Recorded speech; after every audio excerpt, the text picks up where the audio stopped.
But unlike your Quran, where your God does command such things, so you just buried your God. The Quran says, and the hadith say that Allah wrote the amount of adultery you must commit, and you cannot escape it, because Allah commands, written, that you will commit adultery. You want me to show you that? Excuse me? Your hadith, Bukhari and Muslim, say that Allah has predestined, written all the adultery you must commit, and you cannot escape it, because you must do it, because Allah decreed you must do it. Let me get you the hadith. You got to be... What am I kidding? Okay, let's see if I'm kidding. Sahih Bukhari, volume 8, number 609. Here you go. I'm going to give you the link. No, man. No, read it. Don't go. No, don't run yet. I don't know what to say anymore. Don't run yet. Read this at least before you go. Narrated Ibn Abbas, I did not see anything so resembling minor sins as what Yes, go ahead. Abu Hurairah said from the Prophet, who said, Allah has written for the son of Adam. Slowly and reading. Slowly. Allah has written for... No, buddy, watch out. Read it. Read it. His inevitable... Adam committed the sin in the garden. Finish it. And then he knows finish that it. I'm going to embarrass you. This earth. I'm going to embarrass you because you got scared. You didn't finish it. Read it. Allah has written for the son of Adam his inevitable share of adultery, whether he is aware of it or not. Keep reading. The adultery of the eye is looking at something which is sinful to look at. And the adultery of the tongue is to utter what is unlawful to utter. And the inner self wishes and longs for adultery, and the private parts turn that into reality, or refrain from submitting to the temptation. Now read this from Sahih Muslim. Same thing. Here it is. Okay, but that just basically means that we're... No, it doesn't mean that. Read earth. it. Read the hadith before you give me your explanation. Read now Sahih Muslim. Sahih Muslim number 6421. Abu Hurairah reported Allah's apostle, may peace be upon him, as saying, verily Allah has fixed the very portion of adultery which a man will indulge in, and which he of necessity must commit. There you go, buddy. Your God has fixed the adultery you must commit, and you must necessarily commit it, and you can't escape it. That's your God. Well, what you got to understand here I gotta understand is that it's referring to the adultery of the eye. Finish it. It's not just the eye. Allah predestined that you're going to commit adultery with your eye. We're going to look at women. Okay. Allah predestined that you're going to commit adultery with your tongue. And Allah predestined. Don't talk over me, you coward, because now you're scared. Because it says Allah also predestined the adultery you do with your parts. You see it right there? Adultery is a sin. And Allah has commanded you to commit that sin because He's wicked. But what you can control...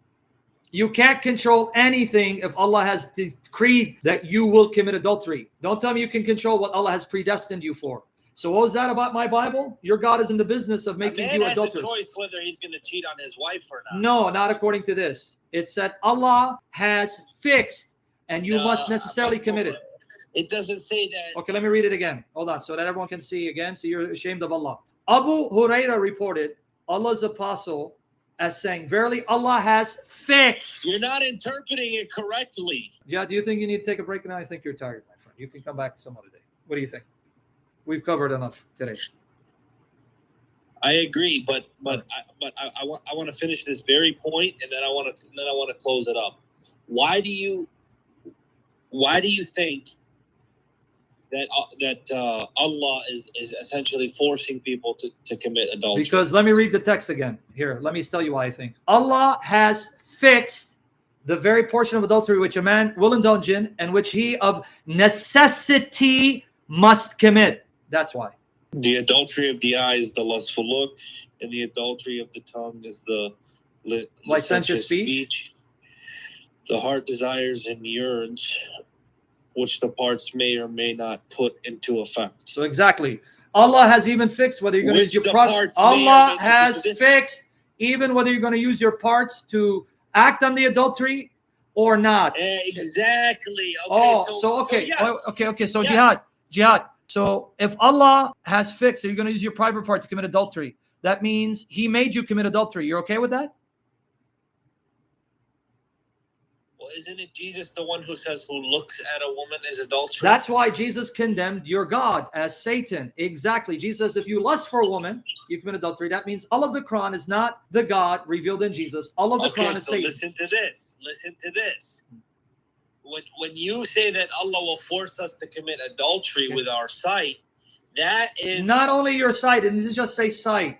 But it just says may or may not with the private part. Okay, so if Allah has determined that you will use your private part to then commit adultery, can you escape it? This is your final point. I'm going to hang up on it. That's part of the free will that people There is no free will.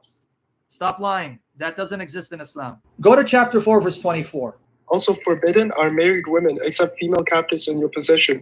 This is God's commandment to you. Lawful to you are all beyond these, as long as you seek them with your wealth in a legal marriage, not in fornication. Give those you have consummated marriage with their due dowries. It is permissible to be mutually gracious regarding the said dowry. Surely God is all-knowing, all-wise. So now, read to me 424 one more time. Okay, sure. The first part. Also forbidden are married women except the female captives in your possession. Are you okay with that? Because I just gave you a link. Click on Sunan Abu Dawud, number 2150 from sunnah.com, not the Christians. This is the click on it, and you see it's Sahih, sound. Read it for us. Why was this verse revealed to your prophet? Abu Sa'id al-Khudri said, the Apostle of Allah sent a military expedition to Autas on the occasion of the Battle of Hunayn. They met their enemy and fought with them. They defeated them and took them captives. Some of the companions of the Apostle of Allah were reluctant to have relations with the female captives because of their pagan husbands.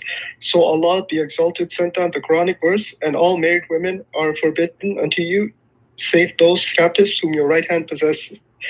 This is to say that they are lawful for them when they complete their waiting period. Yeah, meaning to see if they're not pregnant. So let me be very honest with me. Don't lie and put on a show. So if the Muslims have a caliphate, let's say there's a legitimate Khalif, let's say, because you're waiting for the Mahdi to come. The Mahdi comes, the one that your prophet said will be from his bloodline. He'll reign for 7 years. He'll unite the Muslims. His name will be Muhammad. And then he says, Muslims, let's attack the kuffar. They come and attack your place where your father and mother are alive. They take your mother captive. According to this verse, they can have sex with your mother. Are you okay with that? No. Say it again? No. So are you okay that your prophet did it to other people's mothers and sisters and daughters at his time? You're okay with that? No. Okay. And you became a Muslim in light of this? No, I didn't know about this.